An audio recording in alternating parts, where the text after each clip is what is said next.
অস্ত্র নিয়ে কি ওই লোকটা ছিল নাকি সত্যি সত্যি অস্ত্র ছিল যে লোকটাকে গ্রেফতার করছিলেন? ওটা আমরা পরে বেশি যখন পরীক্ষা করে যে দামি অস্ত্র ছিল। দামি অস্ত্র না? আচ্ছা, ওনাকে কোন ধারায় মামলা দেওয়া হয়েছে?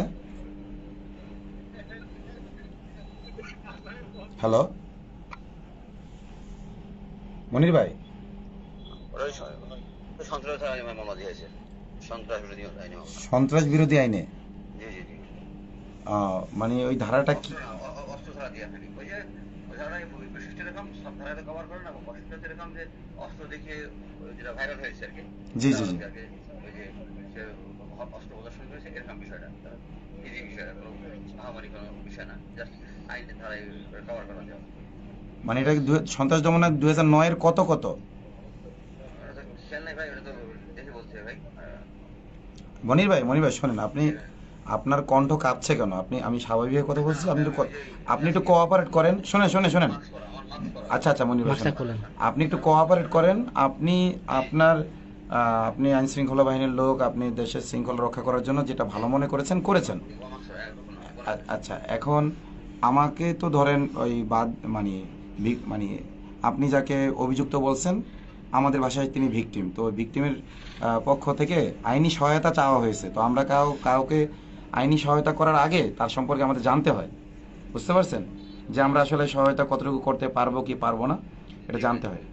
তো আসলে আমি আপনাকে জানতে চাই যে এরকম একটা পাবলিক প্রোগ্রামে আর উনি যে ভিডিওগুলো আমি দেখলাম, ওনার ওই অস্ত্র দেখানোতে যে কেউ আতঙ্কিত হয়ে দৌড়াদৌড়ি করতেছেন বা কেউ আতঙ্কগ্রস্ত হচ্ছেন, এমন তো দেখলাম না। ভাই বিষয়টা তো এরকম না, বিষয়টা হচ্ছে যখন হয়েছে, যখন মিডিয়াতে আসছে, তখন বিভিন্ন জায়গায় কমেন্টস হয়েছে, দেশ জাতি, আমাদের সিনিয়র অফিসাররা দেখছেন, এরা বুঝছেন, হুম হুম। বিষয়গুলো মানে চলে আসছে। সরকার সব দিকে ওইগুলো দিয়ে তো আর ওইভাবে আইন কভার করে না, হ্যাঁ। বুঝতে আইন মানে ওই কভার করতে সিনিয়র অবশ্যই ওইভাবে অফিসারদের পক্ষ থেকে অর্ডার ছিল। জি জি জি। আমাদের উদ্যোগ কর্তৃপক্ষ সবাই আপনারা জানেন, স্যাররা যেভাবে আমাদের ইনস্ট্রাকশন দিচ্ছেন, আইনে যেভাবে কভার করে সেভাবে করা হয়েছে ভাই। আর আমরা পারলে হেল্প করবো, সমস্যা নেই আমাদের, যদি আমাদের কোনো হেল্প লাগে আমরা করবো আমাদের। আচ্ছা ভাই, তো এই যে আপনার ওই যে হিন্দুরা যে রোডের মধ্যে একেবারে প্রকাশ্যে অস্ত্রের ঝনঝনানি মহড়া দেয় বাংলাদেশেই, তো সেগুলোতে ওগুলো কোনো ধারার মধ্যে কি পড়ে না? এটা তো দামি অস্ত্র ছিল। ব্যবস্থা নেই, আমার থানায় লেখাই করলি ভাই, আমি তো অবশ্যই ব্যবস্থা নেবো এটা। মানে আমি আপনাকে এখন তাহলে আসবো, কিছু ভিডিও দেবো আপনাকে, যেহেতু এটা আপনি ভিডিওতে দেখেছেন, আপনি তো সরাসরি দেখেন নাই তাই না? জি জি, আমি তো ওই পরে আমরা পরে জানছি, ভিডিওতে দেখছি ভাই। ভিডিওতে দেখছেন তো আমি যদি কিছু ভিডিও দিই যে হিন্দুরা সরাসরি প্রকাশ্যে অস্ত্র নিয়ে মহড়া দিচ্ছে, আহ, তো আপনি কি তাদের গ্রেফতার করতে যাবেন এখন? না, আমার আমার থানার অধীনে যাবো না কেন? আমার থানার ভিতরে যে কার্যক্রম চলে, আমি আমি আমি দেখবো, অবশ্যই যাবো। মানে তাহলে আপনি যদি যান তাহলে তো প্রত্যেক অফিসারেরই যাওয়া উচিত নাকি? জি জি।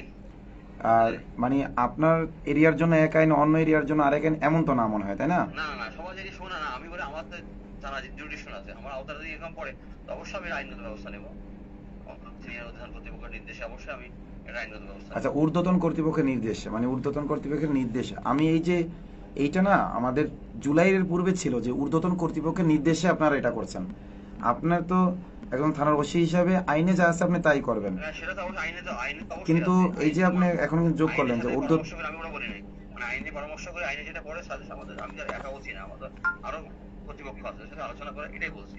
মানে আমি জি তো জি, অন্য উদ্দেশ্য বলতেছি না, যে মানে আমার তো, আমি তো একা না, হ্যাঁ, সেই জন্য বলছি আর কি। মানে একটা দামি আমার অস্ত্রতে আমার মানে আইনে একজন ই করলো সর্বভাবে আর তাকে যেটা সন্ত্রাস বুঝি শুনেছি দমন আইনে মামলা আপনারা এরা দিয়ে দিলেন। সুন্দরভাবে আইনে যেটা কভার করে। অন্য ধারা দিতে পারতেন যে তাকে সতর্ক করার জন্য, ই করার জন্য, একেবারে সন্ত্রাস বিরোধী আইন, যেটা জঙ্গি মামলা, সেটা দিয়ে দিলেন। না, ওটা জঙ্গি মামলা না, ওটা ওই যে ওই যে ওইটা কভার করে, ঠিক আছে, যেটা আইনে ভাই কভার করে সন্ত্রাস সেটা কভার দমন করে। আইন, ভাই আমরা আমি তো শুনেন, এটার আমরা এই বলছি আইনের ভিকটিম, আমি তো আমাদের জানি। সার্বিকভাবে সহযোগিতা করা হবে ওনাকে, সার্বিকভাবে সহযোগিতা করবো আমরা, যে আইনের যেগুলো আছে আমরা অবশ্যই দেখবো। মানে সহযোগিতা বলতে কি করবেন একটু বলবেন কি? মানে আমাদের আইন তদন্তের বিষয় যেগুলো আছে সূক্ষ্মভাবে যদি ওনাকে যেভাবে করা যায় আর কি, বিষয়গুলো আর কি ভালো দেখা হবে। মানে তদন্ত করলে কি, মানে কি সহযোগিতা উনি পেতে পারে একটু বুঝতে চাচ্ছি আর কি আমি। ভাই আসেন, আপনি আসেন, সব সাক্ষাতের কথা বলি, মানে সব বলা যায় না, আমি আচ্ছা, বাস্তবে কথা বলি। এখন আসবো তাহলে সাক্ষাতে? আপনি বললে কিন্তু আসবো পরে। জি, এখনই আসবো। হ্যালো। মনির ভাই, মনির ভাই,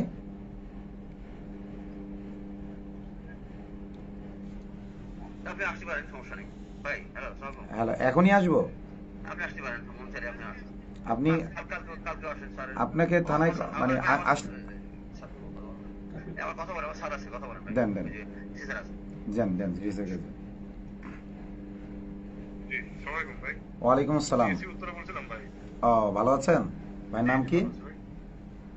জি, আমি এসি উত্তরা ছাড়লাম। কে বলছেন কাহিনী ভাই? আমি আজাদি আন্দোলন বাংলাদেশের আমির আতাউর রহমান বিক্রমপুরী বলছি। ও আচ্ছা আচ্ছা, হ্যাঁ, কি অবস্থা ভাই? আমি ওই যে একটা ডামি অস্ত্রের কারণে সন্ত্রাস দমন আইনে মামলা দেওয়া হয়েছে, নিউজে দেখলাম আর কি।